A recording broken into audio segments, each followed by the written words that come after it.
இறைவன் எங்கே இருக்கிறான்? அதுதான் என் முதற் கேள்வி. அண்ணா, இந்த கிண்ணத்தில் என்ன இருக்கிறது? கிண்ணத்திலே பசுவின் பால் இருக்கிறது. அந்த பாலுக்குள்ளே என்னென்ன இருக்கிறது? பாலுக்குள்ளே மோர், தயிர், வெண்ணெய், நெய் அனைத்தும் இருக்கிறது. அது எங்கே இருக்கிறது என்று சுட்டி காட்டுங்கள். அதற்குள்ளே இருக்கிறது.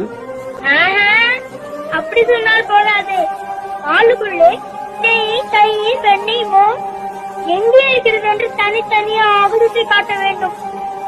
இதென்ன திருவிள்ளைத்தனமான கேள்வி? அதற்குள்ளே எல்லாம் அடங்கி இருக்கிறது.